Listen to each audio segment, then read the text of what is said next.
অনেকে অবসর নিয়েছেন, কেউ কেউ আবার অবসরের দিন গুনছেন। হুগলি জেলার প্রায় 100 প্রাথমিক স্কুল শিক্ষকের পেনশন চালুর জন্য আবেদন জমা পড়ে মাসের পর মাস ফাইল পড়ে আছে। প্রয়োজনীয় ব্যবস্থা নেওয়া হচ্ছে না বলে অভিযোগ। আজ হুগলির শিক্ষা দপ্তরের অ্যাকাউন্ট বিভাগের জয়েন্ট ডিরেক্টরের অফিসে গিয়ে কেন পেনশন ফাইলে পড়ে রয়েছে তা জানতে চান শিক্ষকরা। অ্যাকাউন্টসের ডেপুটি ডিরেক্টর শুভজ্যোৎ বর্ধনের সঙ্গে দেখা করে তাদের দাবি লিখিত আকারে জমা দেন শিক্ষকরা। ওয়েস্ট বেঙ্গল তৃণমূল প্রাথমিক শিক্ষক সংগঠনের জেলার সভাপতি সুবর্ণ মণ্ডল এই বিষয়ে কি বলেছেন শোনাব।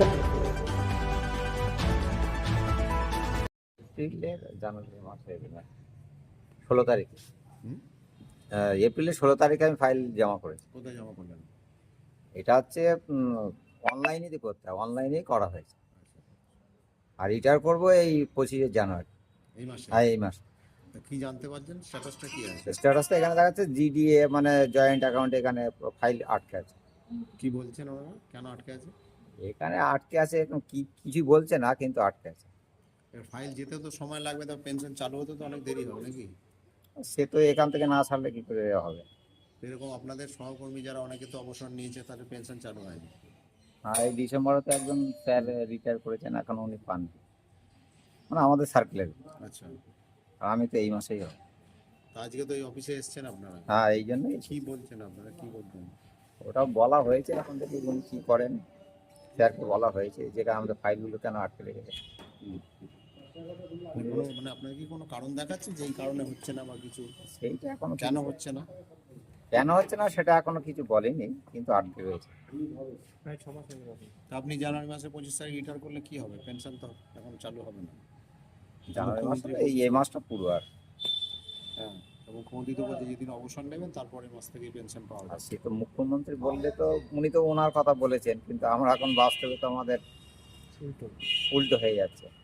এখানে কি সরকারি অফিসাররা কাজ করছে না? সরকারি অফিসারের কাজ ফাইল আটকে রাখলে তাহলে তো কাজ ঠিকঠাক হচ্ছে না। কাজ তো করছেই, কিন্তু কাজটা সময় মতো যাবে কোথায়? ট্রেজারিতে? এখান থেকে যায় না, সল্টলেক কেমন হচ্ছে এটা। হ্যাঁ, এখান থেকে কমপ্লিট হলে সল্টলেকে পাঠিয়ে দেবো, সেটুকু জানি। সেটাই পাঠাতে পারছে না? না, এখনো সেটা আটকে পড়ে আছে। তো আপনাদের মধ্যে এরকম কতজন আছে যারা অলরেডি আবেদন আছে? তো এখানে বলছে অনেক, 150 মতো আছে টোটাল, মানে হুগলি ডিস্ট্রিক্টের কথা বলছে। প্রায় 150? হ্যাঁ ওই রকম। তো পেনশন না পেলে তো সমস্যা হবে নাকি সময়? সময় তো সমস্যা, সময় না পেলে তো সমস্যা হয়। হুম। এখন দেরি হলে আর কি করা যাবে না, তো সেই জন্য বিক্ষোভ দেখাচ্ছি, ওদেরকে জানাচ্ছি যে এটা কেন আটকে রেখেছে। কোন স্কুলের টিচার আপনি? আমি বলাগড় ঠাকুর কলোনি, বলাগড় সার্কেল। কোথায় বাড়ি? বাড়ি আমার ব্যান্ডেল।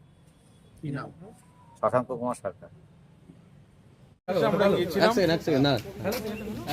জেডি অফিসে, আমরা গিয়েছিলাম। তিনি বললেন যে তার অফিসের যথাযথ হ্যান্ডস নেই, তার জন্য তিনি ফাইলগুলো করতে পারেননি। সেটা অফিসেরই একটা সমস্যা।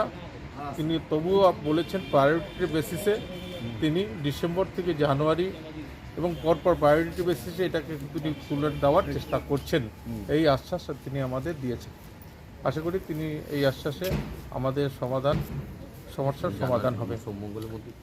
আর যা ডিসেম্বরে যাদের ফাইলগুলো একটু প্রবলেম ছিল, যে কটা ফাইল, সেটা সোমবারের মধ্যেই উনি বলছে আমি নিজে হাতে ওটা আমি দেখে দেবো, যাতে ওদের সমস্ত ফাইলটা মুভ হয়। মানে আপনারা না এলে এটা এরকমই পড়ে থাকতো নাকি?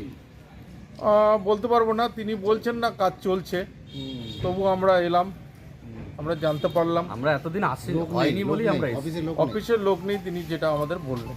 এখন বারবার চেয়েও লোক পাওয়া যায়নি, তবে কয়েকদিনের জন্য একজন লোক পেয়েছেন। হ্যাঁ, তিনি সেই কাজটাকে প্রায়োরিটি বেসিসে তিনি করে দিতে পারবেন বলে আশ্বস্ত করেছেন আমাদের। আপনারা আশ্বস্ত হয়েছেন? আমরা আপাতত আশ্বস্ত হয়েছি এবং উনি কথা দিয়েছেন যদি না হয় সোমমঙ্গলের মধ্যে আমি বেশ কিছু ফাইল ছেড়ে দেবো, যদি না হয় আপনারা আসুন, আবার আমরা দেখছি। কি নাম আপনার? চন্দন দাস। চন্দন দাস।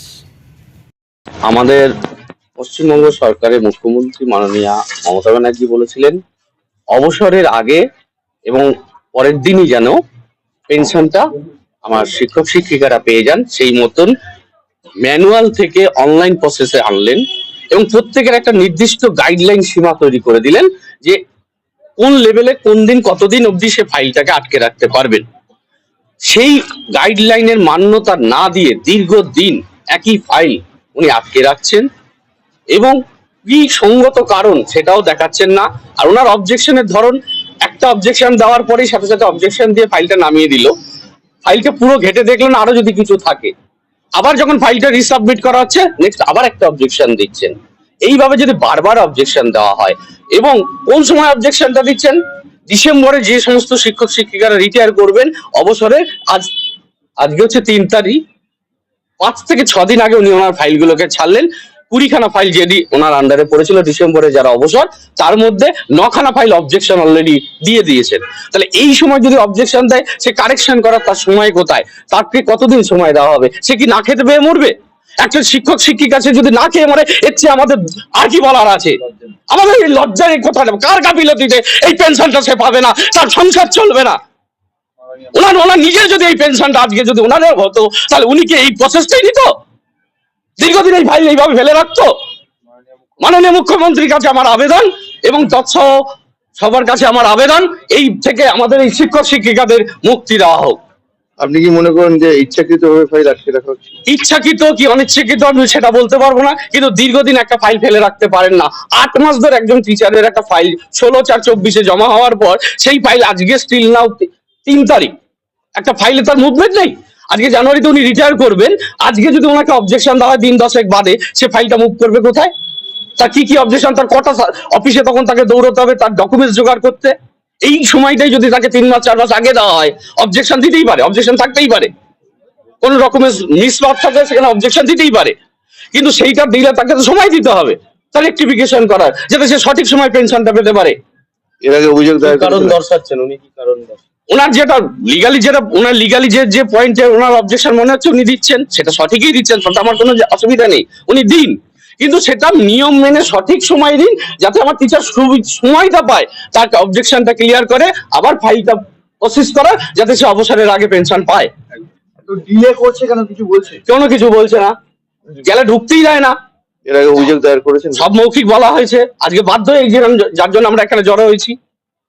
কি করবেন আজকে দেখি, এরপরে আমরা সোজা মুভ করবো, এবার ঘেরাও হবে বা অন্য কিছু করবো, কিছু একটা ডিসিশন নেব। দায়ের হবে আজকে? লিখিত অভিযোগ সবই করবো। কি নাম? আমার নাম সুবর্ণ কুমার মন্ডল, পশ্চিমবঙ্গ তৃণমূল প্রাথমিক শিক্ষক সমিতির জেলা সভাপতি।